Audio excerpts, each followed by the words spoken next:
గుడ్డు వెజ్జా నాన్ వెజ్జా? చాలా మంది శాకాహారులు గుడ్డును మాంసాహారంగా భావించి దాన్ని తినరు. వారి అభిప్రాయంలో నాన్ వెజ్ కేటగిరీకి చెందిన కోడి ఈ గుడ్డును ప్రసాదిస్తుంది. ఈ కారణంగానే దీనిని నాన్ వెజ్ గా భావిస్తారు. అలా అయితే పశువుల నుండి వచ్చే పాలు శాకాహారం ఎలా అవుతుందనేది నాన్ వెజ్ ప్రియుల ప్రశ్న. దీనిని పక్కన పెడితే సాధారణంగా మార్కెట్లో లభించే గుడ్లు అన్ఫెర్టిలైజర్ అయి ఉంటాయి. అంటే వాటి నుంచి కోడి పిల్ల బయటకు రాదు. అందుకే గుడ్డును శాకాహారంగా భావించాలని శాస్త్రవేత్తలు చెబుతున్నారు.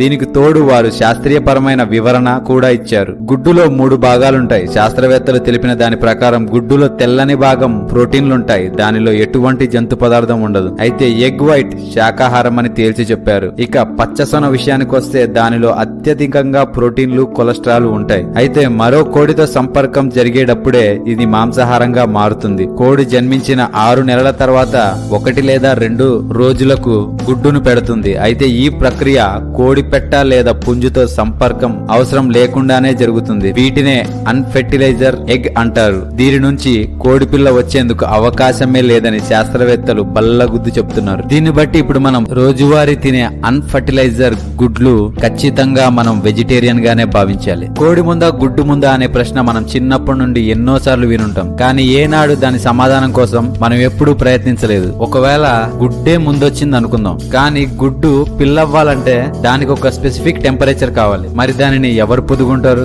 ఆ గుడ్డు పిల్లైన తర్వాత దాని సంరక్షణ ఎవరు తీసుకొని ఉంటారు అనే కోణంలో ఆలోచిస్తే మనకు కోడే ముందొచ్చిందేమో అనిపిస్తుంది. సరే, ఒకవేళ కోడే ముందొచ్చింది అనుకుందాం. ఒకవేళ కోడి కూడా మ్యామల్స్ లాగే ఏదో ఒక జీవి నుండి పుట్టింది అనుకుందాం. అప్పుడు కోడి కూడా గుడ్లను కాకుండా పిల్లల్ని పెట్టాలి కదా. ఈ కోణంలో ఆలోచిస్తే గుడ్డే ముందొచ్చిందేమో అనిపిస్తుంది. ఇలా ఈ కోణాల్లో ఆలోచించి శాస్త్రవేత్తలే తలలు పట్టుకున్నారు. గొప్ప గొప్ప శాస్త్రవేత్తలు రాకెట్ వేసుకొని అంతరిక్షానికి వెళ్లి అక్కడ ఏముందో కనుక్కున్నారు గాని ఈ కోడి ముందా గుడ్డు ముందా అనే దాన్ని మాత్రం కనుక్కోలేకపోయారు. ఈ క్వశ్చన్ వినడానికి సింపుల్ గా అనిపించినా ఇది చాలా ట్రిక్కీ క్వశ్చన్. ఇందులో 2 ప్రశ్నలు ఉన్నాయి. అందులో నెంబర్ 1, కోడి ముందా గుడ్డు ముందా అంటే దానికి డైరెక్ట్ ఆన్సర్ గుడ్డే ముందు. ఎందుకంటే ఈ భూమి మీద కోడి పుట్టడానికి 30 కోట్ల సంవత్సరాలకు ముందే డైనోసార్లు గుడ్లు పెట్టేవి. దీన్ని బట్టి కోడి ముందా గుడ్డు ముందా అంటే గుడ్డే ముందు. ఇప్పుడు కోడి ముందా కోడి గుడ్డు ముందా అంటే టోటల్ గా దీనికి ప్రశ్నే మారిపోతుంది. దీనికి ఆన్సర్ మన పురాణాల ప్రకారం చూసుకుంటే